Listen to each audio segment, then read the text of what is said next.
students, on today you are going to study about physics topic distance and displacement.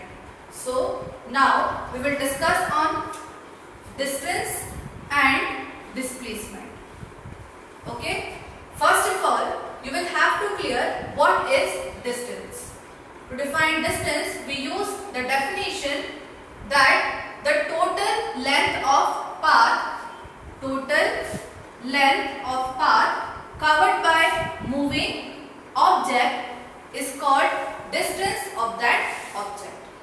To make you clear the definition of distance, I am giving you an example. Suppose object goes from point A to point B after traveling 10 km. Further, it goes from point B to point C 10 km.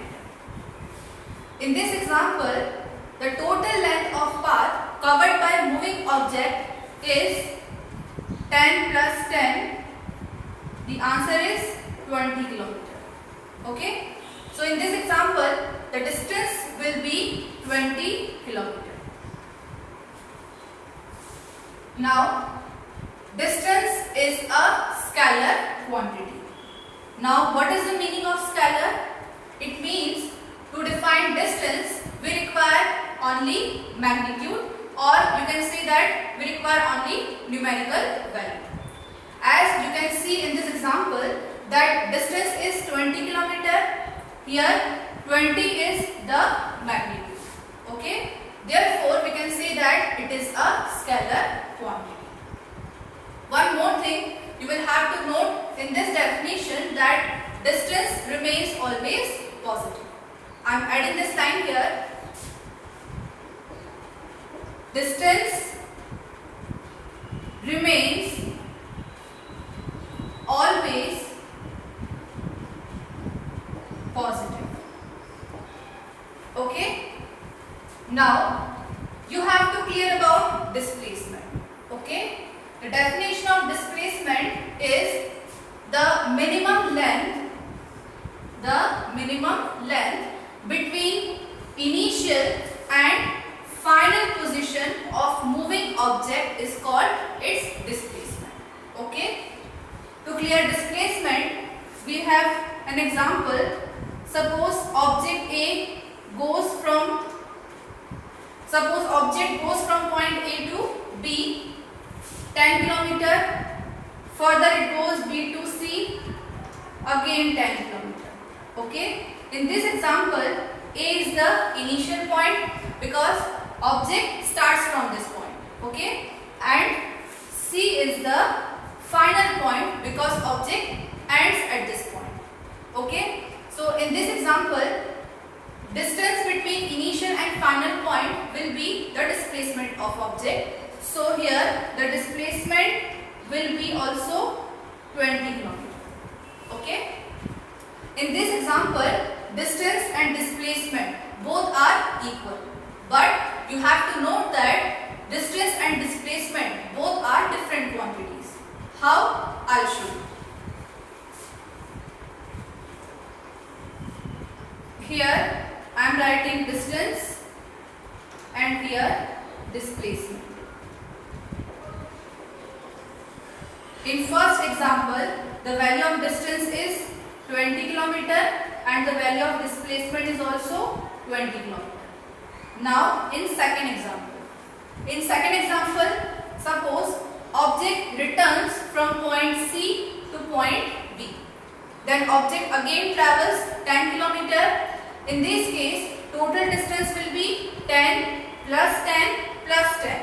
So the distance will be 30 km. Okay. As the object returns from point C to point B, the final point becomes at point B. So the minimum length between initial and final point will be 10. So in second example, displacement will be 10 km. Okay. If object returns from point B to point A, so final point is at A In this case, distance will be 10 plus 10 plus 10 plus 10.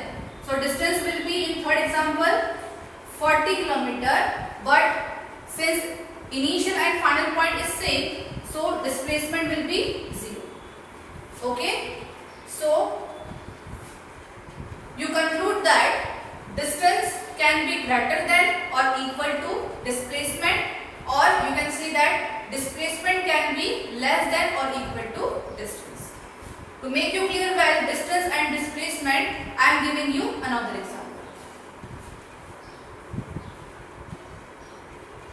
A, B and C. AB is 3 km, BC is 4 km and AC is 5 km. In this example, suppose object goes from A to B 3 km, then further it goes B to C 4 km. In this example, object starts from point A, so this is the initial point, and object stops at point C, so this is the final point. Okay? In this example, distance will be, as object goes from A to B 3 and B to C 4. So distance will be 3 plus 4, 7 km. So 7 km is the value of distance. And what about displacement? So as the definition of displacement tells us, the minimum length between initial and final point, the minimum length is 5. So displacement is 5 km. Okay? As you have seen that distance remains always positive, so here one more thing I am adding here, that displacement will be positive, negative or 0. Okay, so this is the complete information about distance and displacement.